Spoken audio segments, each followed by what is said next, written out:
পরে আমার আমার মেজো আপু পরে আমাকে বলতেছে ফুলটা কার কাছ থেকে এনেছে, আমাকে বলছে যে মামা দিছে। পরে বলতেছে ওর ফুলটা ওকে ফেরত দিয়ে দাও, কারণ যেহেতু আমার বোনের বান্ধবী ওরা ছিল তো ওরা তো সবই জানে। বলছে যে ফুলটা ফেরত দিয়ে দাও। আমি বলছি আচ্ছা ঠিক আছে। পরে আমি গোলাপটা ফেরত দিয়ে দিছি। পরে আমি বলছি যে যে নেন আপনার গোলাপ আপনার কাছে দিয়ে দিলাম, আমার এই ফুলের দরকার নেই। আমার আপু বলছে এটা ফেরত দিয়ে দিতে, ফেরত দিয়ে দিছে। তো তারপরে উনি অনেক কষ্ট পাইছে। তখন আমি জানি না যে আসলে ভালোবাসা কি। আমার নাম রেশমা। রেশমার বয়স কত? 34। 34 বছর বয়স। জি রেশমা, শুরু করেন এখন, একেবারে যেখান থেকে বলার আছে যেভাবে বলতে চান আপনি। শুরুটা করি হচ্ছে আমার আমরা 5 বোন, আমার কোনো ভাই নাই, আর আমি হচ্ছে 3 নাম্বার। আচ্ছা। আর আমার বড় 2জন আর আমার ছোট 2জন। আমার আব্বু ছোটবেলা থেকে দেখতাম যে কখনো বাড়িতে আমি তাকে পাই নাই, আমি তাকে দেখি নাই, কিন্তু বাসায় থাকতো না। পরবর্তীতে আমি জানতাম যে আমার আব্বু মানে মুদি দোকান, মানে মুদির ব্যবসা আছে আমাদের। আচ্ছা। কিন্তু আসলে সেটা না। পরে এটা আমি জানতে পারছি আরো অনেক বড় যখন হয়ে গেছি, তখন জানতে পারছি যে আসলে আমার আব্বুর মানে কোথায় দোকান ছিল বা কি মানে কি করতো, ব্যবসা কি করতো সেটা। তো যাই হোক, তখন আমি এতটুকু বুঝি যে ওইটা বন্ধ হয়ে গেছে, ওই ব্যবসা যখন বন্ধ হয়ে গেছে তখন আমাদের অবস্থা খুবই খারাপ হয়ে গেছে। আচ্ছা। আর তার আগে ছোটবেলা থেকে একটু দোষী ছিলাম আমি, মানুষের সাথে ঝগড়াঝাটি এগুলা খুব বেশি করতাম, এগুলোর প্রতি ইন্টারেস্ট খুব বেশি ছিল আমার। তো কেউ কিছু বললে তো তাকে তখন রাস্তার মধ্যে মার দিতাম, দিয়ে দিয়ে চলে আসতাম। আচ্ছা। মারধর করে চলে আসতাম। পরে বলতো যে তোর আব্বুর কাছে বিচার দেবো। পরে বলতাম যে আমার আব্বুকে তো আমি নিজেই দেখি না সকালে ঘুম থেকে ওঠে, তো তোরা কিভাবে দেখবি আর তোরা কিভাবে বিচার দিবি। আর আমার আব্বু যদি আমার কোনো কিছু বলে তাহলে এরপরে আরো মাইর খাবে, এই কথা বলে চলে আসতাম। তো এভাবে লাইফটা কাটে। তো ছোটবেলা থেকে আমার ফ্যামিলির মানুষ, আমি যে একটু দোষ, একটু রাস্তার মধ্যে খেলাধুলা করতাম বিধায় হয়তো বা জানি না কি কারণে আমার প্রতি মানে বিশ্বাস আস্থাটা হয়তো ওরকম ছিল না। মানে কার? ফ্যামিলি মেম্বারদের বলতে কি আমার মার বিশেষ করে ওরকম এটা ছিল না। তো ছোটবেলা আমাদের সম্পর্কে মানে আমার ফুফাতো বোনের আপনার ননাসের ছেলে, তো সম্পর্কে আমার মামা হয়। তো ওনাকে নিয়ে উনি আমাদের সাথে খেলতো। ওই সময়টাতে যে ছোট ছোট পোলাপান আছে না 7-8 বছরের, আমার থেকে বয়সে যারা বড়, তো ওরা হচ্ছে তাকে নিয়ে আমাকে অনেক কিছু বলতো। আর দেয়ালের মধ্যেও লিখে দিছিল যে তার নামের সাথে আমার নামে অ্যাড করা বা অনেক কিছু। বয়স কত? আমার বয়স তখন কত হবে, 5-6। আপনাকে নিয়ে ওনার নাম জড়িয়ে দিয়ে পাশ দিয়ে লিখতো দেয়ালের মধ্যে? লিখতো। তো আমার মা কোনো কিছু চিন্তা ভাবনা না করে না আমাকে অনেক মারছিল। এই জিনিসগুলো আমার খুব মনে আছে যে আমাকে অনেক মারছিল, আমার হাতের মধ্যে অনেক মারছিল। পরে আমি বলছি যে আমি তো জানি না এগুলি কি লিখছে বা এগুলি কিভাবে কে লিখছে সেটা তো জানি না। পরে যখন জানতে পারছে তখন কে লিখছে বা কি আসলে বিষয়, আগে আমাকে মারছে, তারপরে এটা যাচাই করতে গেছে যে আসলে কে বলছে বা কে লিখছে। পরে যখন যাচাই করতে গেছে, তো যাচাই করার পরে ওদের ফ্যামিলি থেকে বিচার টিচার দিছে, বিচার করছে। পরে ওই ভাড়াটিয়া এখান থেকে চলে গেছে। তো এরপর থেকে তার সাথে আমি আর যখন আস্তে আস্তে বড় হতে থাকি, তো আমার ওই মামার সাথে আমার কোনো রকমের কোনো কথাবার্তা বা কোনো কিছু হয় না। সে আসলে আমি শরমাইতাম বা আমার কথা বলতে ভালো লাগতো না। আর ছেলেদের সাথে এমনিতেও পরে কথা বলো, যে মাইর খাওয়ার পরে কথা বলা বন্ধ করে দিছিলাম, যে বলবো না, কারণ ওদের জন্য মাইর খাইতে হয় এই কারণে।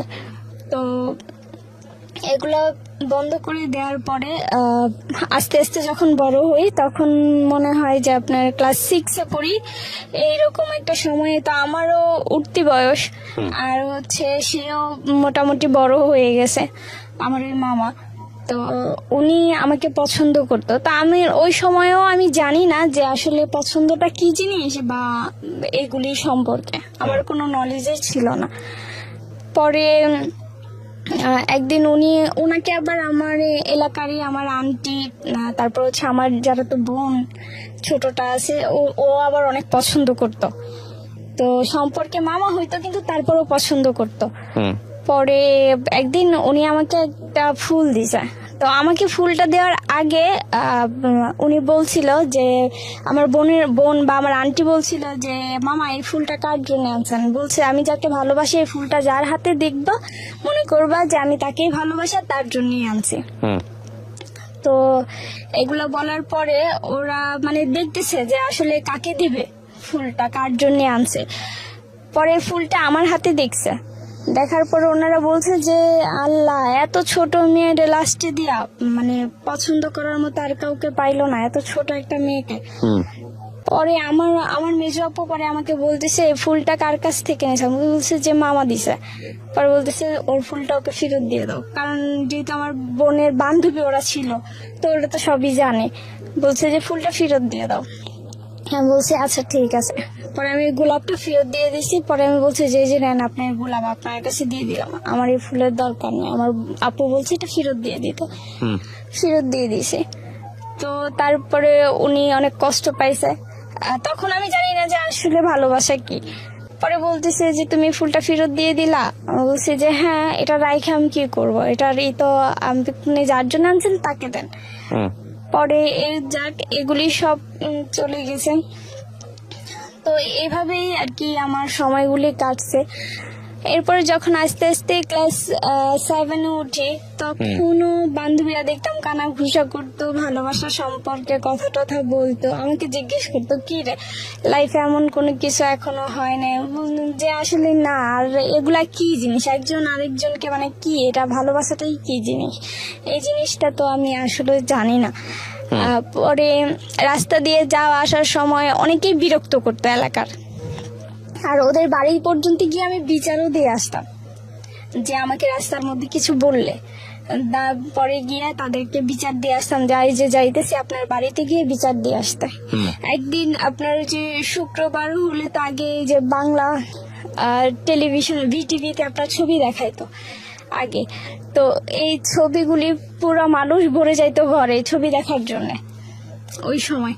তো আপনার এই যে আমরাও দেখতাম ছোটবেলায়, এগুলা দেখার জন্য প্রায় পাগলই ছিলাম।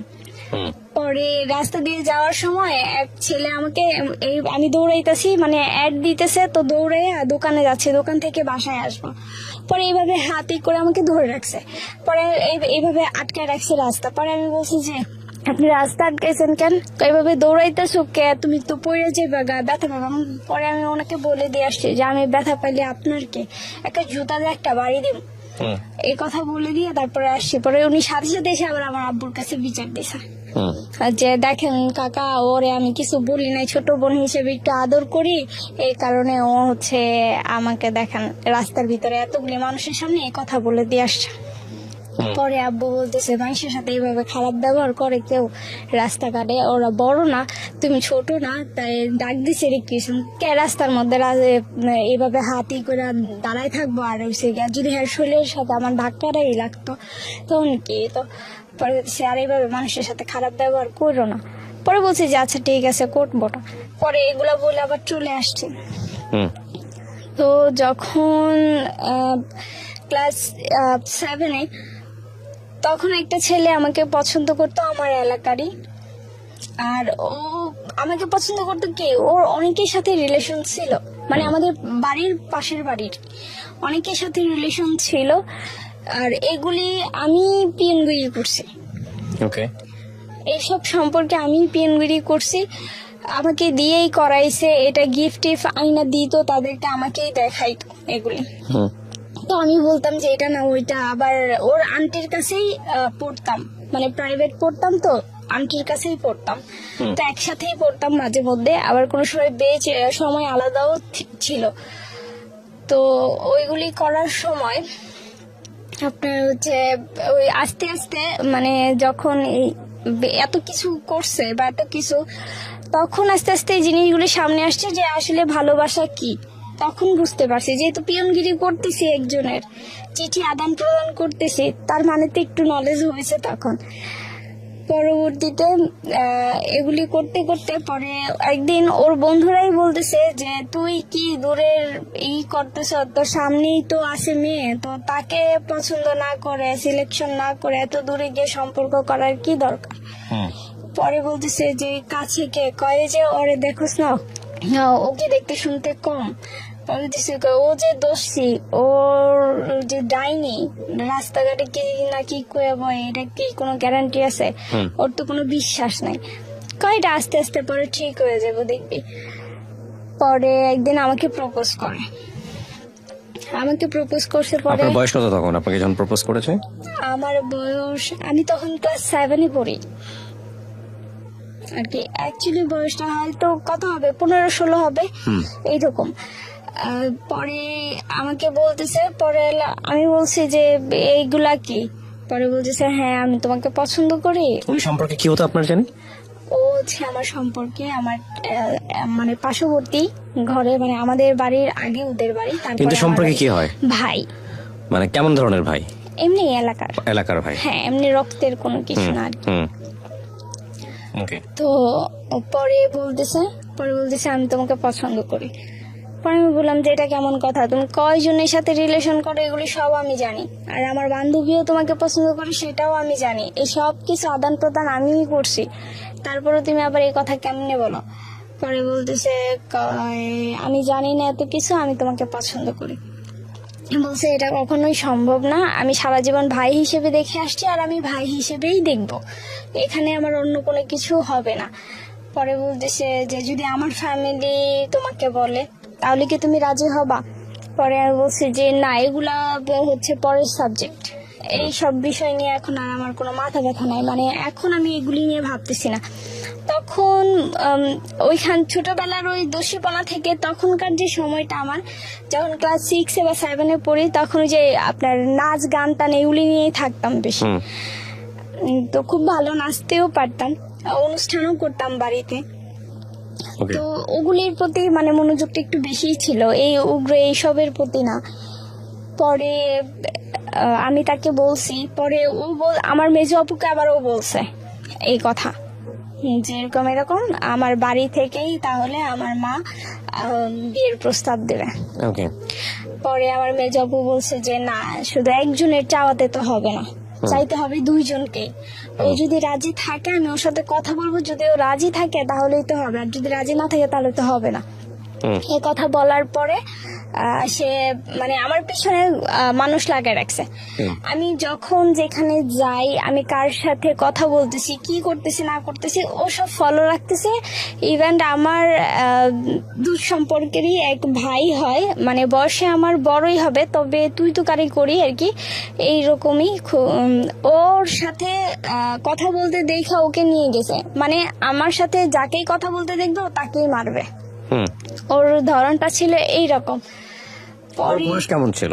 ওর বয়স, ও আমার চাইতে বড়, মানে আমার মেজো অপুর এজ আর ওর এজ সমান। আপনার চেয়ে কতটুকু বড়? আমার চাইতে প্রায় 5-6 বছরের বড় হবে। পরে এই কথা বলার পরে আমি ভাবলাম যে না, ও তো যাকে না তাকেই ধরে মারবে, যদি আমার সাথে কথা বলে তাহলে তো এটা ওর ফ্যামিলিরে জানাইতে হয় বা বিচার দিতে হয়, কারণ জিনিসটা তো গাড়াই যেতেছে। এভাবে লুকায় রাখতে পরে এই ব্যাপারে এর আগে কি করছে, আমার আম্মুকে ওই যে যখন চিঠি আদান প্রদান করে দিতাম, যখন পিয়নগিরি করতাম, তখন আমার আম্মুকে ওর আম্মু ডেকে বলছে, মানে ওই যে আমার ওই ভাই, ওর আম্মু ডেকে বলছে এরকম তোমার মেয়ে আমার ছেলের সাথে সম্পর্ক করে, এটা সেটা। ঢাকায় নিছে আমার মাকে আর আমার বড় বোনকে। ঢাকায় নেওয়ার পরে ওদেরকে অনেক কিছু বলছে, ওই মহিলা আবার অনেক বাজে খারাপ, পরে অনেক কিছু বলছে। পরে আমার মা বলছে, আমার মা ওইখানে কিছু বলে নাই, শুধু এতটুকু বলে আসছে যে মেয়ে মানুষ, আমি জিজ্ঞেস করে নেই, করলে করতেও পারে, আমি এত গ্যারান্টি দেই না, কারণ মেয়ে তো, আর এখনকার বয়স হচ্ছে উঠতি বয়স, করলে করতেও পারে। তো এই কথা বললে আইসা আমাকে আর ভালো মন্দ কিছু জিজ্ঞেস করে নাই, জিজ্ঞেস না করে তখন বলতেছে আমার বড় আপু আর আমার মা যে এটা মানে নিজেরাই বলা বলি করতেছে, আর আমার বড় আপু বলতেছে দেখো তোমার মেয়ে জানে কোন সময় কোন আকাম করে বসে, মানে এই যে এই কথাটা শুনে, তো এই কথাটা আমি শুনছি, আমার খুব খারাপ লাগছে যে আদৌ আমাকে তো জিজ্ঞেস করতে পারতো। আর আমি তো মিথ্যা বলবো না যে ওর সাথে আমার কোনো সম্পর্ক আছে, এটা তো না। তো আমাকে কিছু জিজ্ঞেস না করে আমার উপরে এত বড় একটা কথা বলে দিছে। এই কথাটা আমার খুব খারাপ লাগছে, আমার অনেক কষ্ট লাগছে তখন, যে আমার ফ্যামিলির মানুষেরই আমার প্রতি বিশ্বাস নাই। পরে এটা করার পরে আমাকে আর তো কিছুই জিজ্ঞেস করে নাই। পরে ওর ফ্যামিলিকে আমি বিচার দিছি, আমার মা গেছে, আমার মেজো আপু গেছে, আমি গেছি, গিয়ে বিচার দিছি যে এরকম এরকম এই কারণে ও আমাকে পছন্দ করে বলছে, তো এই কারণে হচ্ছে গিয়ে ও আবার পুকুরে গোসল করতেছে তখন, যে হ্যাঁ মারবো হ্যাঁ ধরবো, মানে আমার সাথে কাউকে কথা বলতে দেখলে ও তাকে মারধর করবে, এরকম একটা ওয়ার্নিং সে আমাকে দিয়ে দিছে অলরেডি। পরে বলতেছে পরে বলতেছে যে ও নাকি আমাকে পছন্দ করে এটার জন্য। পরে বলতেছে যদি আমার পোলায় পছন্দ করে থাকে তাইলে সমস্যা কি, আমি আনবো এই মেয়ের এই বউ করে আনবো, কারণ মাইয়া কানাও না লুলাও না ল্যাংরাও না, আমার পোলায় যদি পছন্দ করে থাকে তাহলে আলহামদুলিল্লাহ আমি এই মেয়ের এই বউ করে আনবো। পরে আমার মেজো বাবার কইছে আম্মা এক হাতে তো আর তালি বাজে না, কারণ ও পছন্দ করে, এখন ও যদি পছন্দ না করে তাহলে তো আর এই জায়গা তৈতো না। হ্যাঁ এটাও কথা। পরে আমার এই জিজ্ঞেসে যে তাহলে তুই কি কস, পরে আমি কইছি না আম্মা, আমি ওরে ভাই হিসেবে দেখে আসছি, ওই আমার ভাই, এছাড়া আমাদের মধ্যে আর কোনো সম্পর্ক কোনো সময় হইব না। পরে এই কথা বলার পরে ওর মা ওরে রাইকা বলতেছে যে এরকম এরকম তোমার নামে বিচার আসছে, তুমি কি করছো, আর যেটা বলছো ওটা কি সত্যি নাকি, এখন ও তো চায় না, তো তোমার চাই এত কোনো লাভ নেই। পরে ছোট বোন, আমার ছোট 5 নম্বর বোন যেটা, ওইটাকে নিয়ে হচ্ছে আমি ইয়েতে গেছি, স্কুলে গেছি, তখন ওইখানে আমাকে আটকাইছে, প্রাইমারি স্কুলে পড়তে নিয়ে যাই, তো ওইখানে আমাকে আটকে দিয়ে বলতেছেন যে তুমি, আমার মা তো বলছিল বিয়ের প্রস্তাব দিছিল, তুমি না করে দিছো কেন? আমি বলছি যে আমি না করবো না, আমি তো পছন্দ করি না। আপনি যখন প্রাইমারি স্কুলে? না, আমার ছোট বোন, আমি তো ক্লাস 7 এ পড়ি। ওকে। তারপরে ও আমাকে আটকে সেখানে বলতেছে যে তোমার তো আমার বাড়ি থেকে প্রস্তাব দিছেই, তুমি না করে দিছো কেন? পরে আমি বলছি যে আমি ভালোবাসি না, সেই কারণে আমি না করে দিছি, কারণ এই সমস্ত লাইনে আমি আপনি বলছেন? হ্যাঁ, এই সমস্ত লাইনে আমি এখনো যাই নাই, আর কোনো না কোনো দিন তো কারোর সাথে সম্পর্ক করবাই। আমি বলছি যে যদি কখনো আমার মনের ভিতরে এই জিনিস আসে তাহলে হয়তো বা করবো না কেন, করতেও পারি, কিন্তু এখন তো নাই, এখন তো আর আমি এইসব কিছু নিয়ে ভাবতেছি না। পরে বলতেছে তুমি কাজটা ভালো করো নাই, তুমি না করে দিছো, আমার ফ্যামিলি গেছে, কিছু করতো, ছেলেটা কিছু করতো সময়টাতে? না ওই সময়ও কিছু করতো না, পেশায় কিছুই করতো না, শুধু ওই যে গিটার টিটার এগুলি নিয়ে পড়ে থাকতো আর কি, যখন যেমন চাইতো তখন তাই করতো। ঠিক আছে, এইরকম। তো পরে এই কথা বলার পরে ও বলতেছে আচ্ছা ঠিক আছে, এই কাজটা তুমি ভালো করো নাই। পরে এটা বইলা আমাকে এটা বলে দিল, পরে আমি বাসায় চলে আসছি। ওই দিন রাত্রেবেলা ওর মা ওকে শাসাইছেই না কি করছে জানি না, ও নাকি আপনার বিষ খাইছে। ওকে, বিষ খাইছে, তো এগুলো আমি কিছুই জানি না। বিষ খাইছে, বিষ খাওয়ার পরে নাকি রাত্রে 2টা বাজে ওকে নিয়ে হসপিটালে গেছে, ওয়াশ টাশ করাই নিয়ে আসছে। তো ওই যে না করে দিছি, তার ছেলে এই কাজ করছে, এটাই হচ্ছে তার মানে আমার দোষ। আর হচ্ছে এটা নিয়ে উনি অকথ্য ভাষায় মানে গালাগালি, মুখে যা আসছে তাই বলছে, ইভেন আমার বোনদেরকে, আমাদেরকে, মানে আমাকে, আমার ফ্যামিলিকে যা ইচ্ছা তাই বলছে। তো অনেক বছর এটা নিয়ে ওনাদের সাথে আমি কোনো কথা বলি নাই, কোনো কিছু বলি টলি নাই, কোনো সম্পর্ক ওরকম আর ছিল না। পরে এটা চলে আসছি। তো আপনার হচ্ছে যখন আমি ক্লাস 8-এ উঠি, তখন যে আন্টির কাছে আমি পড়তাম, ওই আন্টিরই আপনার বিয়াই হয় আর কি, বিয়াই হয় সম্পর্কে। তো সে হচ্ছে আপনার পেশায় হচ্ছে একজন গিটারিস্ট। ওকে। তার বড় বড়, যেহেতু ব্যান্ডের সাথে জড়িত, তার এমন চুল ছিল অনেক বড় বড়। তো তাকে সে আর কি ইটি করতো, গান টান করতো, অত আসতো, কথা টথা বলতো।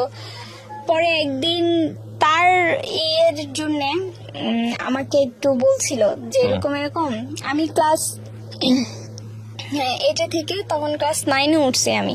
জি। আর ও যে মেয়েকে পছন্দ করে সেই মেয়ে ক্লাস 10-এ পড়ে, মানে আমার এক ক্লাস সিনিয়র সে। হুম।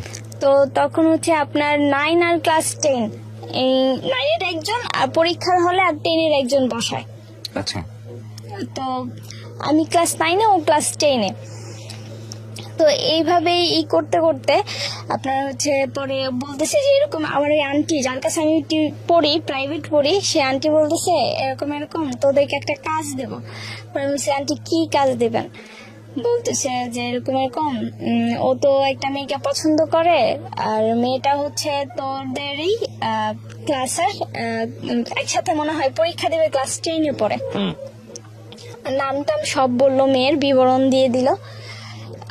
পরে বলতেছি যে কোন শাখার কথাও বলে দিল। হুম। বলার পরে বলতেছে যে ওই মেয়েটাকে দেখবি, যে আসলে মেয়েটা দেখতে কেমন। হুম। বলতেছি যে আচ্ছা ঠিক আছে। তো পরীক্ষার হলে আমি আর আমার বান্ধবী দুইজনই, মানে আমার সিট সামনে আর আমার বান্ধবীর সিট হচ্ছে পিছনে। হুম। আর আমার বান্ধবীর সামনে হচ্ছে গিয়ে আবার ওই মেয়েটা বসা, মানে ওর সিট আর আমার বান্ধবীর সিট একসাথেই পড়ছে। হুম।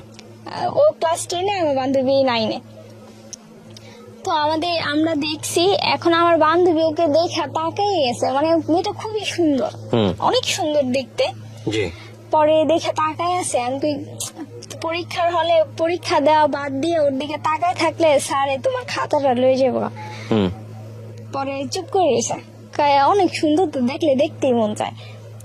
কি এমনি তাকায় থাকো না। পরে সত্যি সত্যি স্যার এসে ওর খাতাটা নিয়ে গেছে, কারণ দেখছি যে ঘাড় ঘুরাই রাখছে ওই পাশে, মনে করছে যে ওটা দেখা লিখতেছে। জি। পরে যখন স্যার দেখলো যে না ও ক্লাস 9-এ পড়ে, ও ক্লাস 10-এ পড়ে, পরে বলতেছে আবার খাতাটা দিয়ে দিছে, ওরে আবার কিছুক্ষণ পানিশমেন্টও দিছে।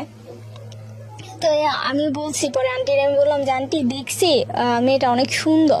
হুম। পরে বলতেছে আর ওই সময়ে আপনার হচ্ছে আমাদের স্কুলে একটা কনসার্টের আয়োজন করা হয়েছিল। তারপরে ওই যে ছেলেটার জন্য যে কথা বলতে করছিলাম, পরে ওই ছেলেটাকে আবার আমার ভালো লাগছে। তার যে ছেলেটা আপনার পিছনে ঘুরতো? না না না, তাহলে ওই যে যাকে যে কনসার্ট করে হুম।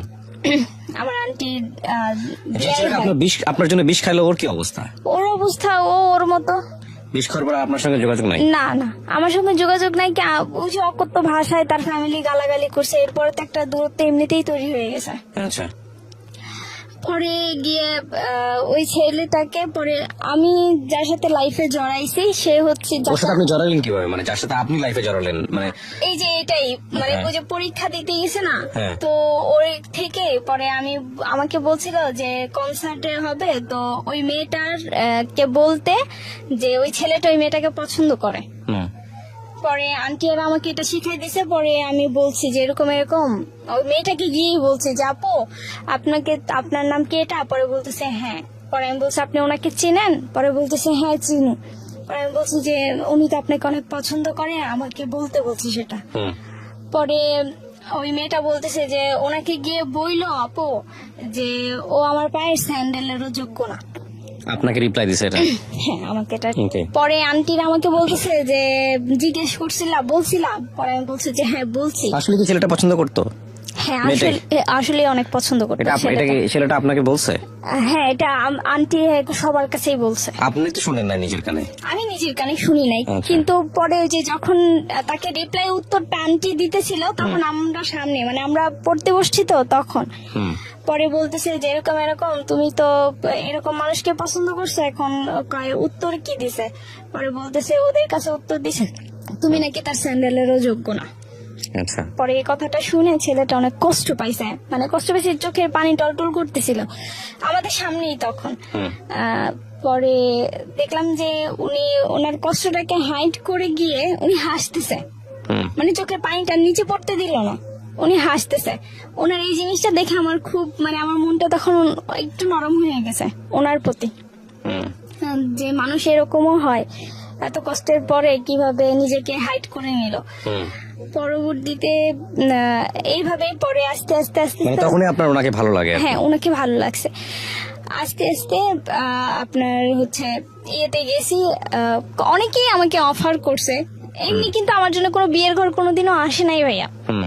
তো যখন আসছে উনি পরে নানান ভাবে মানে রং নাম্বারে ফোন দিয়ে দিয়ে আমি ওনার সাথে কথা বলতাম। আচ্ছা।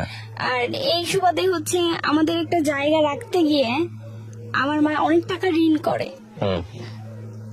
ঋণ করে ফলে তো এত টাকা ঋণ করে, ঋণের বোঝা এত যে 2006 সালে আমি 2007 সালে এসএসসি পরীক্ষার্থী ছিলাম। হুম। আমি 2006 সালেই আমার লেখাপড়াটা বন্ধ করে দিতে হয়। হুম। আমার লেখাপড়াটা বন্ধ করে দেয়। আমার আব্বুর অনেক ইচ্ছে ছিল আমাকে একজন লয়ার বানানোর। হুম। আর ওনার কথাতেই আমি তখন আর্টস নিয়ে লেখাপড়া শুরু করি। যখন ক্লাস 9 উঠি তখন তো সাবজেক্ট আপনার ভাগ করে দেয়া হয়, জি। Arts, commerce, science. তো আর্টস নিয়ে লেখাপড়া করি যেহেতু বাবার ইচ্ছে একজন লয়ার বানাবে সেই ক্ষেত্রে। হুম। তো ক্লাস 9 থেকে যখন ক্লাস 10-এ উঠবো তখন আমার লেখাপড়াটা বন্ধ করে দেয় আমার ফ্যামিলি। বলতেছে যে তখন ওই যে জায়গা কিনছে অনেক টাকা ঋণ করছে এই কারণে। পরে বলতেছে যে এইভাবে তুই করতে পারতেছি না, তো একজনকে ভর্তি করলে আবার আরেকজনকে ভর্তি করতে পারতেছি না। পরে বলতেছে তোমার ছোট বোনকে ভর্তি করি, সামনের বছর তোমাকে ভর্তি করাই দেবো। শুধুমাত্র 800 টাকার জন্য আমাকে তখন ভর্তি না করে আমার ছোট বোনকে ক্লাস 7 থেকে 8-এ ভর্তি করে। আর আমাকে হচ্ছে ক্লাস 9-এ আমার পড়ালেখাটা ওইখানে বন্ধ করে দেয়। তখন আমি সবেমাত্র ক্লাস 10-এ উঠছি, ভর্তিটা তখনই হবে। পরে বন্ধ করে দেয়। তো এরপরে আমারকে যখন বন্ধ করে দেয় আমার পড়ালেখা, তো এরপর আমার আব্বু বলে যে আমার মেয়ের পড়ালেখাটা তো বন্ধ করে দিল না, আমার মেয়ের ভবিষ্যৎটা নষ্ট করে দিলা, আমি জীবনটাই শেষ করে দিলা। এই কথাটা আমার আব্বু বলছে। পরবর্তীতে অনেক কষ্ট, এই জায়গা কেনার পরে এমন সময় গেছে ভাইয়া যে আমরা 7টা মানুষ ফ্যামিলিতে, 7 জন মেম্বার, 15 দিন একটানা আপনার শুধু রাত্রেবেলা খাইছি আর দুপুরবেলা না খাওয়া। অথচ আমার ফ্যামিলিতে কোনো দিনও আমার আব্বু কষ্ট কি জিনিস আমাদেরকে বুঝতে দেয় না ছোটবেলা থেকে। কিন্তু এই জায়গা কেনার পর থেকে এইরকম। পরে আমার ফ্যামিলিতে আমার আত্মীয় স্বজনরা পাশাপাশি বাড়ি ঘর, তো সবাই আমাদের চুলাতেই রান্না করতো, আমাদের গ্যাসের চুলাতেই সবাই রান্না করতো। কিন্তু কেউ, আমার ফুপু, আমার যেটা বললেন যেটি বললেন, কেউ আমাদেরকে এক থাল ভাত দিয়ে জিজ্ঞেস করে নাই। আমার ছোট বোনটা তখন মনে হয় 7 বছরের, ও না খেয়ে থাকতো সারাদিন, শুধু রাত্রে খাইতো। তা আমাদের পাশের এক চাচি আছে, উনি আবার জিজ্ঞেস করতো যে আরে মা কিছু খাইছো? পরে বলতো হ্যাঁ খাইছি আন্টি, আলুর ভর্তা আর ডাইল রান ছিল মা, ওগুলা দেওয়া ভাত খেয়েছি। আসলে কিন্তু কিছু নাই ঘরে খাওয়ার মতো। তো এইরকম পরিস্থিতিও কাটাইছি। তখন খুবই খারাপ অবস্থা। তারপরে গিয়ে ওকে যখন ওর সাথে আমার রং নাম্বারে কথা হইতে হইতে তখন ও এক সময় জানতে পারে যে আমি ওই মানুষ যে ওর সাথে রং নাম্বারে কথা বলতেছি। পরবর্তীতে আমাদের মধ্যে 6 সালে একটা রিলেশন তৈরি হয়। আচ্ছা। আর রিলেশন বলতে তখন আমি তাকে বলছিলাম যে হ্যাঁ আমি তো কাকে ভালোবাসি সেটা আপনি জানেন। পরে বলতেছে কাকে ভালোবাসো বলো। আপনি জানেন সেটা, আমার আর নতুন করে বলার কোনো দরকার নেই। পরে বলতেছে যে হ্যাঁ আমি জানি সেটা আমি বলছি জানেনি, তাইলে তো আর আমাকে এটা জিজ্ঞেস করার কোনো দরকারই নাই আপনার। আর এর ভিতরে তো আমার লেখাপড়াটাও অফ। আচ্ছা। পরে তার অভাবের কারণে তো আমি তার সাথে যোগাযোগ করব কিভাবে, যেহেতু লেখাপড়া করি না, তো তার সাথে তো আমি বাইরে কোথাও গিয়ে যোগাযোগ করতে পারবো না, দেখা সাক্ষাৎ করতে পারবো না। পরে আমি একটা গানের ক্লাসে ভর্তি হই ওনার সাথে দেখা করার জন্য গানের ক্লাসে ভর্তি হই। তারপর নিজের ইচ্ছে ছিল একটা গান শিখবো এই কারণে, কিন্তু ম্যাক্সিমাম সময়টাই মনে করেন যে ওনার সাথে দেখা করেই পার করে দিয়েছি। গানের ক্লাসে ওরকম ভাবে যাওয়া হয় নাই, কিন্তু বাড়ি থেকে তো জানতাম এই গানের ক্লাসেই গেছি। আচ্ছা। পরে যখন গানের ক্লাসের নাম করে করে যায় দেখা করতাম, এর ভিতরে একদিন ওই যে ছেলেটা আমার জন্য বিষ খাইছে, ও জেনে গেছে যে আমি ওকে পছন্দ করি। ওকে। গিয়ে দেখে ফেলছিল আমাদেরকে ওর দোকানের মধ্যে, দেখা ফেলা। তারপরে এই জিনিসটা ওর মাথার ভিতরে ঢুকছে তখন যে ও এখানে কি করে, তার মানে এখানে কোনো কেমিস্ট্রি অবশ্যই আছে। পরবর্তীতে এই কথা বলে ও যখন জানতে পারে যে সিরিয়াসলি আমরা দুজনের প্রতি একটু সিরিয়াস হব, ও জানতে পেরে ও হচ্ছে বলছিল এটা যে মামা আমি যাকে পছন্দ করি আপনি তাকে যার জন্য আমি বিষ খাইছি আপনি ওই মেয়েকে কিভাবে অ্যাকসেপ্ট করলেন, আর আপনি তাকে বিয়ে করলে আমি তাকে মামি কিভাবে বলবো। এই কথা বলার পরে ও আমার সাথে আর কোনো যোগাযোগ করে নাই। ওকে আপন ভাগিনা ছিল না। আচ্ছা। ও আমার মানে আপন না, কিন্তু আবার আপনের চাইতে আবার কমও না। ও আর আমার সাথে কোনো যোগাযোগ করে নাই। আপনার বয়ফ্রেন্ড যোগাযোগ বন্ধ করে দিয়েছে? হ্যাঁ, যোগাযোগ সে বন্ধ করে দিয়েছে। এরপরে 2008 সালে সে আমাকে ফোন দিয়ে একদিন বলতেছে যে এরকম এরকম আমার তো বিয়ে ঠিক হয়ে গেছে, ফ্যামিলি থেকে আমার বিয়ে। সে 6 সালে আমাদের সম্পর্ক, 8 সালে সে বিয়ে করে ফেলে। তো সে বিয়ে করার পরে আমি একেবারেই অন্যমনস্ক হয়ে যাই। আমার নিজের মধ্যে কোনো কিছু কাজই করতেছিল না, যেহেতু আমার লেখাপড়াও বন্ধ, সেহেতু ও বিয়ে করে ফেলছে। তা আমার মানে অন্যরকম একটা পরিস্থিতি হয়ে গেছিল, মনের মধ্যে কাজ করতো যে আমি একটা কিছু করে ফেলবো। তখনও সুসাইড করার চিন্তা ভাবনায় ছিলাম যে করতেও গেছি কয়েকবার, কিন্তু আমি তো জানি যে আমার এই সম্পর্কের কথা অলরেডি সবাই জানে, পুরো এলাকার বেশিরভাগ মানুষই জানে। তো তখন যদি আমি কিছু করি তো সবার আগেও যে ওই ছেলেই বলবে, ওই ছেলের ফ্যামিলি বলবে যে ওর মেয়ে বিষ খেয়ে মরছে, ওই ছেলে বিয়ে করে ফেলছে এই কারণে। তো আমি তো মরে যাব, এটা শেষ, রফা দফা হয়ে যাবে। কিন্তু আমার আব্বু যে বেঁচে থেকেও মরে যাবে, এই কথাগুলি কিভাবে সে মেনে নিবে? সে তো এটা সহ্য করতে পারবে না। এগুলির কারণে আমি আর কিছু করি না। যত আর কিছু করতে চাইছি আমার আব্বুর জন্য আর করতে পারি না, কারণ আমি আমার আব্বুকে অনেক বেশি ভালোবাসি। পরে ওইখান থেকে আমি আর কিছু করলাম না আমার লাইফে। আমি একেবারেই চুপচাপ, একেবারেই স্তব্ধ হয়ে যাই। আমি অনেক কান্নাকাটি করছি, আর আমাকে সবাই বুঝেছে যে তুমি ওকে জিজ্ঞেস করলা না কেন যে ও তোমার সাথে এরকম কেন করলো। আমি বলছি যদি আমি সত্যি ভালোবেসে থাকি বা আমার ভালোবাসা যদি সত্যি হয়ে থাকে, ও কোনো না কোনো একদিন আমাকে অবশ্যই বলবে আর আমার কাছে মাফও চাইবে। পরে বলতেছে পরে জানতে পারি যে ওর একটা মেয়ে হয়েছে, প্রথম আপনার মেয়ে হয়ে মেয়ের হার্টে ব্লক হয়েছে। ব্লক হওয়ার কারণেই সে ওই মেয়েটা মারা গেছে। পরে একদিন রিক্সার মধ্যে সে আমাকে বলছে কথা, তুমি শুনছো? পরে আমি বলছি পাপ কখনো বাপকেও ছাড়ে না। আমি ওনাকে এই জবাবটা দিয়ে আসছিলাম।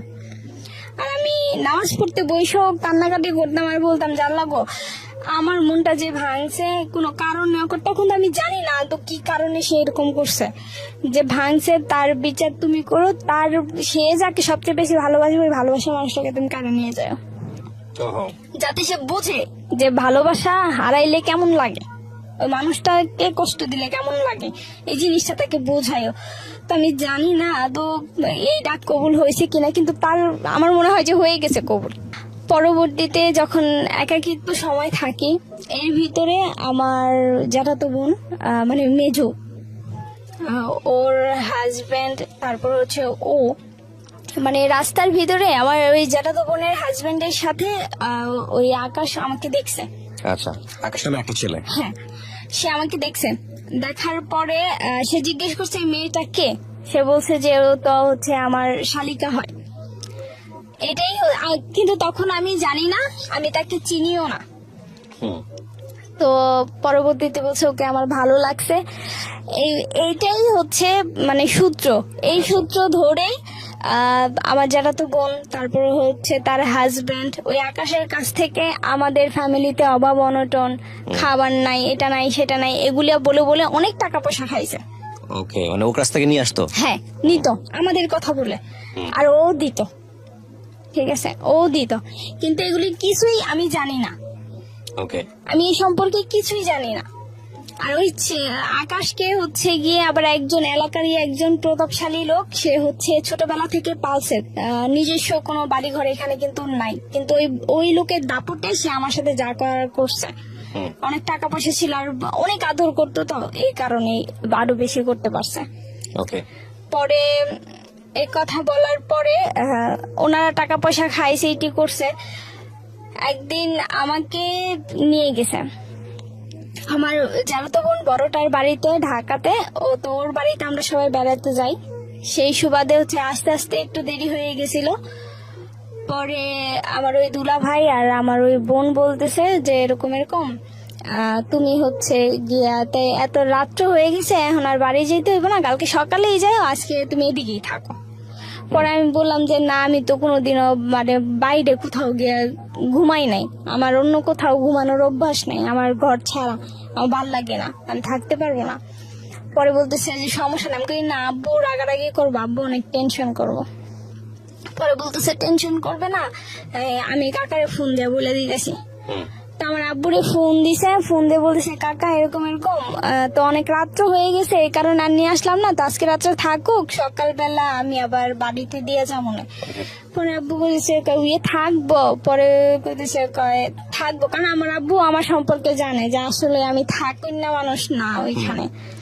পরে বলতেছে রাখতে পারবা ওরে, জোরাজোরি করে, যদি থাকতে না যায় তাহলে লয়ে পড়ো। না না থাকবো, সমস্যা নেই। পরে কাছে তাই আচ্ছা ঠিক আছে, তাহলে সকালবেলা আইনা দিয়া যাও। আচ্ছা, পরেও যে ওইখানে ওই রাতটা আমি থাকছি। ও হচ্ছে পরের দিন সকালবেলা মানে সারা রাত্র ওই বাড়িতেই ছিলাম। বাড়িটা অনেক ভিতরে, মানে খোলা মাঠ, এরপরে জঙ্গল, গাছপালা দিয়ে ভরা, তারও ভিতরে অনেক ভিতরে বাড়ি, মানে মেন রাস্তা থেকে অনেক দূরে। না, কিন্তু আমি বুঝতে পারছি না, এরকম অপরিচিত একটা ছেলের সঙ্গে আপনার বাবা থাকার পরামর্শ দিবে কেন? না না, আমার বাবা তো আমার জ্যাঠাতো বোনের বাড়িতে থাকার পারমিশন দিয়েছে। কিন্তু ওই বাড়িটা কি, ওর বাড়ি কি জ্যাঠাতো বোনের বাড়িতে কাছাকাছি ছিল নাকি ও না, আগে এসে বসেছিল? না, ওরা আগে থাকতে প্ল্যান করা ছিল। আপনি তো জানতেন যে আপনি এই ছেলেটার সঙ্গে? না, আপনি জানতেন না? না। ওকে, তাহলে ছেলেটা আসলে কিভাবে? এই ছেলেটা আসছে হচ্ছে গিয়ে যে আমার জ্যাঠাতো বোনরাও যে আমার নাম করে করে ওর কাছ থেকে টাকা খাইছে। ওকে, সো ওই ছেলেটা এভাবে আসছে। হ্যাঁ হ্যাঁ, তারপর ওইভাবেই আসছে। তো এরা তো প্ল্যান করেই রাখছে। কতদিনে তো আপনি ওর ছেলের সঙ্গে বোধহয় সম্পর্কিত হয়ে গেছেন নাকি? না, না, তখনও জানান নাই? না, না। ওকে, ফাইন। হ্যাঁ, তখনও জানাই নাই, আমি তো জানতামই না এই বিষয়ে। আর ওরা যে টাকা পয়সা খাইতেছে আমি এগুলোও কিছু জানতাম না। ওকে, তারপর? পরে ওই দিন রাত্রিবেলা কোনো কিছু হয় নাই, তো এগুলো তো ওনাদের প্ল্যান করাই ছিল। রাত্রিবেলা কোনো কিছু হয় নাই, আপনার সকালবেলা যখন ঘুম থেকে উঠছি, হাত মুখ ধুইছি, পরে দোকান থেকে চা এনে দিছে, পরে চাটা খাইছি। এখন আমি রেডি হব, আমি বাসায় চলে আসব। আমি বলতেছি যে আমি বাসায় চলে আসবো, আমি আর ওইখানে থাকবো না। পরে বলতেছে আচ্ছা যাই বা, তোমার বাইরের দোকানটা বন্ধ করুক, একটু পরেই তোমার বাড়িতে নিয়ে দিয়ে। তা আমি দোকানে যাই, যা তোমার বাইরে পাঠাই দিতেছে, তোমার বাইরে তোমার বাড়িতে নিয়ে দিয়ে যাবো। মানে আমার যারা তো বোন এই কথা বললো আমাকে। আমি যারা তো বোন এই কথা বলার পরে তো বাড়ি খালি, বাড়িতে আর কেউ নাই। আমি এক রুমে বসেছিলাম, তো একটু পরে দেখি একটা ছেলে ঢুকলো ঘরে, মানে আকাশ ঢুকলো ঘরে ঢুকার পরে সে হচ্ছে বাইরে থেকে, পরে আমি জানি না কে কি করছে, দরজাটা বন্ধ করে দিছে, মানে ছিটকিনি আপনার লাগাই দিছে বাইরে থেকে। বাইরে থেকে ছিটকিনি লাগাই দেওয়ার পরে সে হচ্ছে আমার সাথে অনেক বলা নাই, কথাবার্তা কিচ্ছু না, শুধু মানে আমার সাথে মানে ধস্তাধস্তি শুরু করে দিছে। তাই বলছে আপনি কে, মানে আমি যে ওইখান থেকে চিল্লাইলেও কেউ শুনবে না, কারণ ওইখানে বাড়ি ঘর নাই সামনে। পরে আমার সাথে এরকম করতেছে, আমি তো আপনাকে চিনি না, আপনি কে, আর আমার সাথে এরকম করতেছেন কেন, আমার বোন কই, আমার দুলা ভাই কই। পরে বলতেছে যে সমস্যা নাই, তুমি আমার চিনো না, আমি তো তোমার চিনি, তুমি তো আমার কাছ থেকে টাকা পয়সা নিছো। আচ্ছা। পরে আমি বলছি আমি টাকা পয়সা নিচ্ছি, মানে হ্যাঁ তোমার ফ্যামিলিতে এই সমস্যা প্রবলেম, কিস্তি দিতে পারে না, তোমাদের ঘরে খাবার নাই, এগুলি বলে তো তুমি তোমার বোন রে দিয়ে তো আমার কাছ থেকে টাকা পয়সা নিয়েছো। পরে আমি বলছি আমি তো আপনাকে চিনি না, আপনি কে সেটা তো আমি জানি না, আপনাকে তো আমি চিনি না, তাহলে আমি কিভাবে নিলাম, আপনি কি কোনোদিন আমার নিজের হাতে দিছেন, আমাকে দিছেন? কয় না, তোমার বোনের হাতে দিছি। আমাকে তো তাহলে তাকে গিয়ে ধরেন, আপনি এই সমস্ত ব্যাপারে তার আপনি আমাকে কিছু বলতে পারেন না, যেহেতু আপনি আমাকে সরাসরি দেন নাই। পরে এই কথা বলার পরে সে হচ্ছে আমার সাথে অনেক জোরাজুরি করে, ইভেন সে আমাকে একটা সময় গিয়ে সে আমাকে করে ওইখানে। এই প্রথম ভাইয়া কেউ আমার শরীর করে। পরে হচ্ছে যে আমার তখন অবস্থা খুবই খারাপ হয়ে যায়। পরে আমি বলতেছি যে আমি চলে যাবো এখান থেকে, আমি এখানে থাকবো না, আমি চলে যাব। পরে ও বের হয়ে গেছে। পরে দেখলাম কে মনে হয় দরজা খুলে দিছে, ও বের হয়ে গেছে। পরে আমার বোন এসে বলতেছে যে যা হয়েছেই, মানে এরকম বুঝালো যে তারা কিছু জানে না, তারা কিছু জানে না এই ব্যাপারে। তো তাদের দরজা বন্ধ করলো কে আর খুললো কে, তারা কিছু নাই জানে। পরবর্তীতে কান্না করতেছে, বলতেছে বাড়িতে এই সমস্ত ব্যাপারে কিছু বইলো না, যা হওয়ার হয়েছে আমি দেখতেছি এই জিনিসটা। পরে আমি আর বাড়িতে কাকে কি বলবো, কারণ তখন যে আমি ওর বিরুদ্ধে কোনো অ্যাকশন নেবো, আমার ফ্যামিলি ভাত খাইতে ভাত পায় না, আমি কিভাবে নেব? কারণ আমার ফ্যামিলির তো ওরকম টাকা পয়সা কিছু নাই। পরে আমি কোনো অ্যাকশন বা কোনো কিছু নেই নাই। এরপর থেকে ও সব সময় আমাকে ব্ল্যাকমেল করে যাচ্ছে যে এরকম হয়েছেই তো, তাইলে আমাকে কেন বিয়ে করবে না? ছেলেটা বিয়ে করতে যাচ্ছে আপনাকে, আকাশ? হ্যাঁ, আমাকে কেন বিয়ে করবে না? বলছি যে না, আমি বিয়ে করব না, যা হয়েছে তো আমার লাইফে হয়েছেই, কিন্তু তারপর আমি বিয়ে করব না। তো আমি আর আমার বান্ধবী মিলে কোথাও ঘুরতে যাচ্ছিলাম, ওই সময় রাস্তার ভিতরেও আমাকে আটকাই দিছে। পরে বলতেছি রিক্সা থেকে নামো, রিক্সা থেকে আমাকে নামাই দিছে। আমি বলছি যে রিক্সা থেকে কেন নামবো? বলতেছে নামো, রিক্সা থেকে নামো, নেমে আসো। পরে পরে বলতেছে রাস্তাঘাটে মানুষ দেখতেছে, ভালোই নেমে আসো। পরে নামছি রিক্সা থেকে, নেমে আমি আর আমার বান্ধবীকে একটা ঘরে নিয়ে গেল। সেখানে গিয়ে দেখি যে আপনার হুজুর বসা, তারপরে হচ্ছে আপনার অনেক লোকজন বসা, মানে সে বিয়ের প্ল্যান করে ফেলছে, এখানে বিয়ে দেবে। আর সে এগুলি সব ব্যবস্থা করে দিছে, যে তার ভাই বলা যে ভাই, সে টাকা পয়সা দিয়ে। পরে হুজুরকে দিয়ে হচ্ছে সে বিয়ে পড়ে। এখন আমি বলতেছি যে আমি তো এখান থেকে চলে যাব। এখন আমি আমার বান্ধবীর বলতেছি যে আমার অজু টজু করাইতে নিয়ে গেছে, আমি তো এখান থেকে চলে যাব। ও আমাকে বলতেছে তুই গেলে তো আমি আটকা পড়ে যাব। তখন আমার কি হইব? মানে আপনাদেরকে কিডন্যাপ করা করতে? হ্যাঁ, আমাকে বলতেছে তুই যে এখান থেকে পালাই যাবি, তুই তো পালাই যাইতে পারবি, কিন্তু আমার যেভাবে ধরে রাখছে আমারে তো আটকাই দিব, তাইলে তখন আমার কি হইব? আর আমি কিভাবে এদিক থেকে বাইরে? তা আমি আমার ক্ষতির লেগে তো আমি ওর ক্ষতি করে দিতে পারি না এই জায়গার ভিতরে, যেহেতু ওর কোনো দোষই নেই, একজন নির্দোষ মানুষ। পরে আমি কি চুপ করে গিয়ে বসছি, বসার পরে ওইখানে আপনার কাজী টাজি দিয়ে আপনার বিয়ে পড়াইতেছে। পরে আমি বলছি যে আমি এখন বিয়ে করব না। পরে বলতেছে যে এখন বিয়ে করবা না তো? না, এখন তো বিয়ে হবে না, শুধু কাবিনটা লেখা হবে, বিয়ে পরে হবে, আমাকে এই কথা বলছে। তা আমি বলছি কাবিন লেখা হবে, আমি তো মানে বিয়ে পড়াইতে দেখছি, কিন্তু কিভাবে বিয়ে পড়াই সেটা তো আর আমি দেখি নাই, যে আসলে কাবিন লিখলেই যে বিয়ে হয়ে যায়। আপনি কবুল বলছিলেন? না, শুধু সাইন করছি। সাইন করলে বাংলাদেশের রাষ্ট্রীয় আইনে বিয়ে হয়ে যায়, কিন্তু আপনি কবুল বলেন নাই। আপনি কবুল যদি আপনাকে জোর করেও বলানো হতো তাহলে বিয়ে হতো না। আমি যত জানি এটাই সম্ভবত নিয়ম। শুধু সাইনটাই করাইছিল ওনারা আমাকে দিয়ে। পরে বলতেছে যে তোমার কিচ্ছু বলতে হবে না, তুমি শুধু এখানে একটা সাইন করো। তাও আমি মক্কর ধরছিলাম যে আমি করবো না, কিন্তু তারপরেও বলছে যে করো। পরে সাইনটা করাটার পরে ওইখান থেকে চলে আসছি আমি। তো হুজুর ওইখানে ওই কাজী সাহেব বলতেছিল যে এই বিয়ে টিকবে না, অদূর ভবিষ্যতে এই বিয়ে টিকবে না, কারণ এটা যে পরিস্থিতিতে বিয়েটা করাইছে, আসলে এই বিয়েটা কোনো বিয়েই না, আর এই বিয়েটা টিকবেও না, এই কথা বলে দিছে। পরে আমি বাসায় চলে আসছি। এর ভিতরে আমার আব্বু অনেক অসুস্থ হয়ে যায় 13 সালে। আমার আব্বু প্রচন্ড পরিমাণে অসুস্থ। আমার আব্বুর চিকিৎসা যে করাবো ওই টাকাটাও ছিল না ভাইয়া, যে কিভাবে চিকিৎসা করাবো। তো যে বিয়ে করাইছে, ওই যে আমার ওই ভাসুর সম্পর্কে, যে আমার ভাসুর হয়, সে হচ্ছে আমার আব্বুর চিকিৎসার সম্পূর্ণ খরচ দিছে। আর এর ভিতরে আমার এই মেজো আপুর বিয়ের সময় আপনার বাবা কি বললো এই বিয়ের খবর জেনে? আমার আব্বু তখন অনেক অসুস্থ। যখন আমার এই বিয়ের খবরটা শুনে, আমার আব্বু অনেক অসুস্থ তখন। থানা পুলিশ করে নাই? না, আমার ওই যে বললাম ভাত খাইতে ভাত পাই না, থানা পুলিশ কিভাবে করবে? আর আমার আব্বু তো অসুস্থই হয়ে গেছে। আপনার ভাই ছিল কোনো বড় ভাই? না, আমার কোনো ভাই নেই। ওকে। আমরা 5টা বোনই। পরবর্তীতে এই করে আমার মেজো আপুর বিয়ের সময় আমার ফ্যামিলি কিছু টাকা ঋণ করে, আচ্ছা। তো সেই ঋণ শোধ করবে কিভাবে? আমার যারা তো বোন বড়টার কাছ থেকেই টাকা নিছিল। হুম। তো আমার ওই বড় যারা তো বোন আর কি অনেক কিছু বলছে আমার আব্বুকে যে টাকা নিয়ে টাকা দিতে পারে না, উনি দিছিল। পরে উনি আবার অনেক কিছু বলছে, আমার আব্বু অনেক কান্না করছে। তো আমার আব্বু বলছিল যে জায়গাটা বিক্রি করে দিই, এই জায়গায় কিনে এত কষ্ট এত সমস্যা, এই জায়গাটা বিক্রি করে দিই। তো আমার মা বলছে যে না, এই জায়গা বিক্রি করবো না, জায়গার ভিতরে কি আছে আমি দেখে ছাড়বো।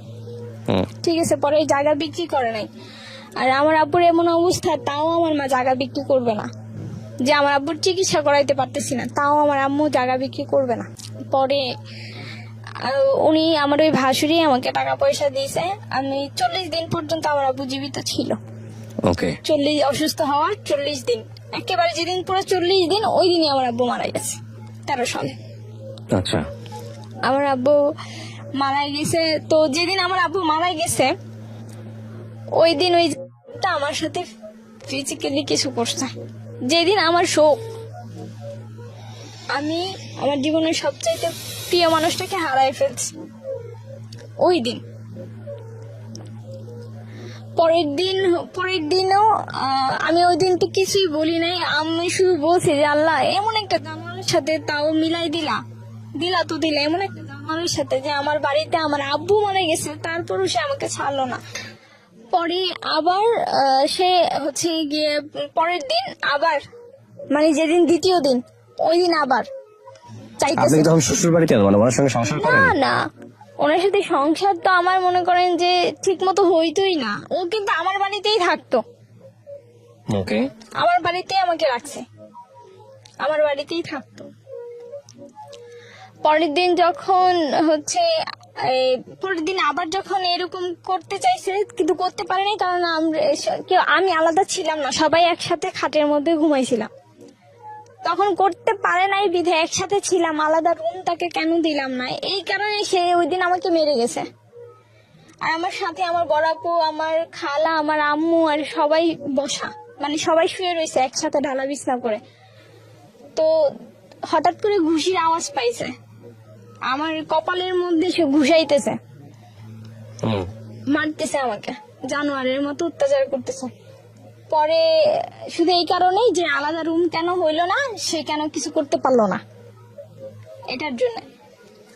পরবর্তীতে সে হচ্ছে আমাকে মারছে। পরে আমার আপু সজাগ হয়ে গেছে, পরে আমার আম্মু সজাগ হয়ে গেছে।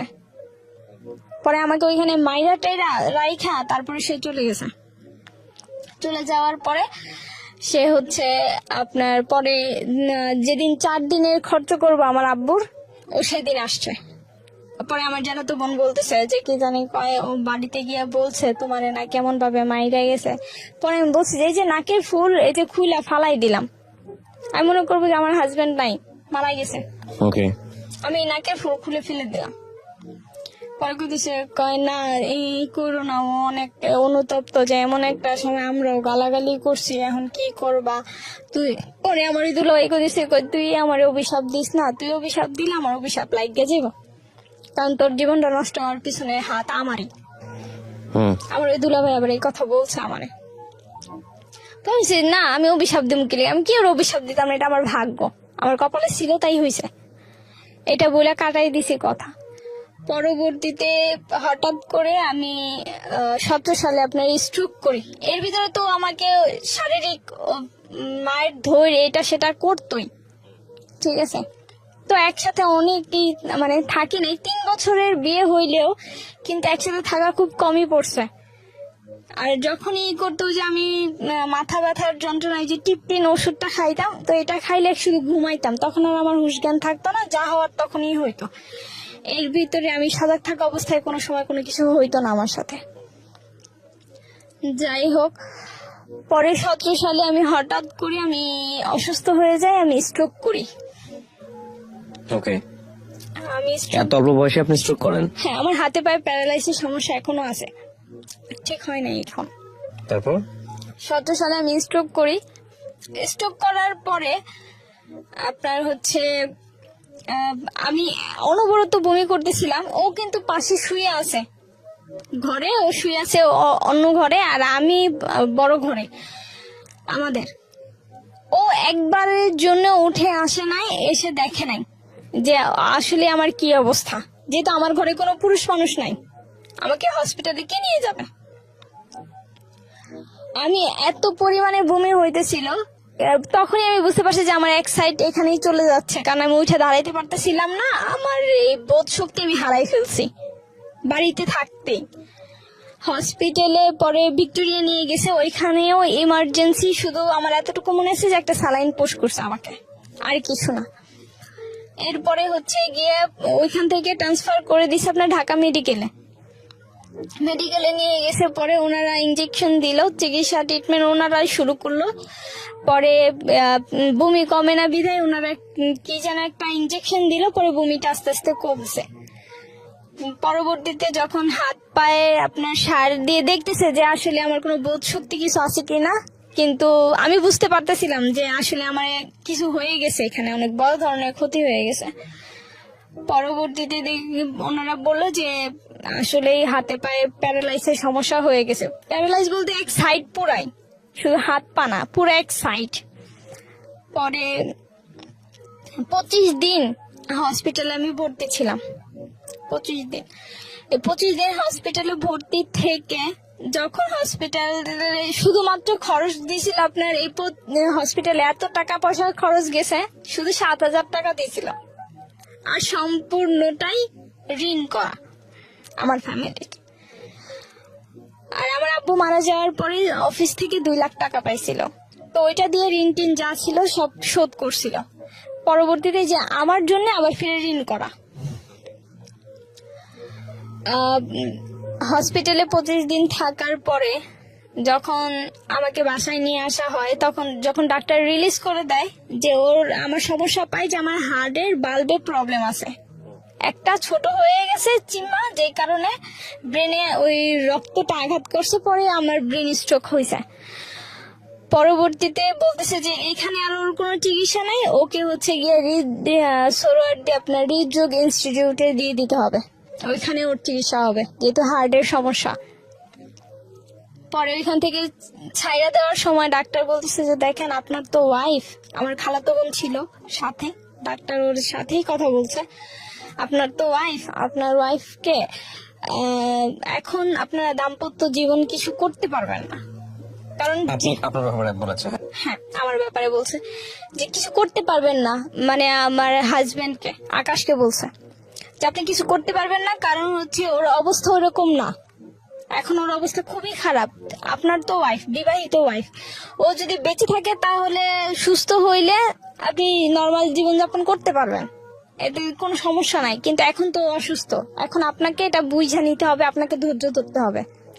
ওকে ডাক্তার বুঝাই দিল। হসপিটাল থেকে ভাইয়া যেদিন আমি বাসায় গেছি,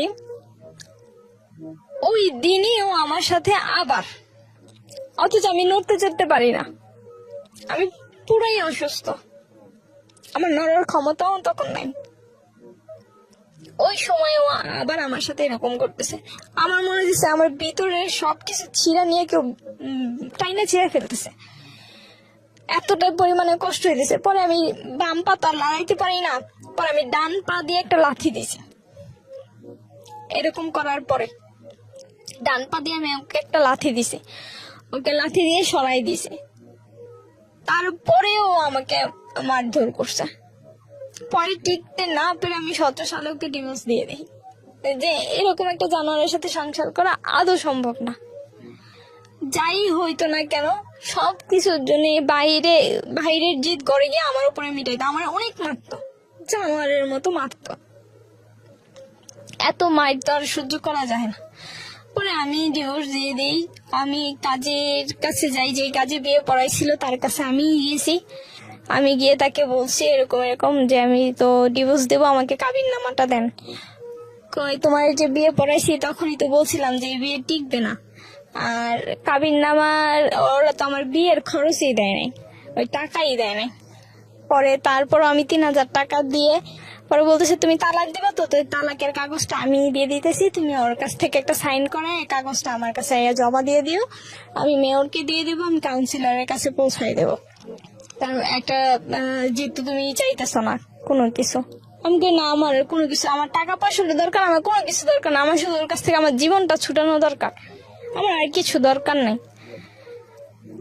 পরে আমি নিজেই ওকে ডিভোর্স দিই। এর ভিতর তো কোনোদিন খোঁজ খবরও নেয় নাই। আবার থানায় গিয়ে আমি একটা জিডিও করে আসছিলাম, কারণ ও হচ্ছে আমাকে হুমকি রামকি দিত যে রাস্তায় বাইরে হইস, তোরা মায়ের নামও গালাগালি করতো ভাষায়। পরে আমি বুঝি যে আমি থানায় গিয়ে একটা জিডি করে আসি, যেহেতু বলা তো যায় না কখন কি করে। পরে আমি জিডি করে আসছি। তো এখন বর্তমানে আমি অসুস্থ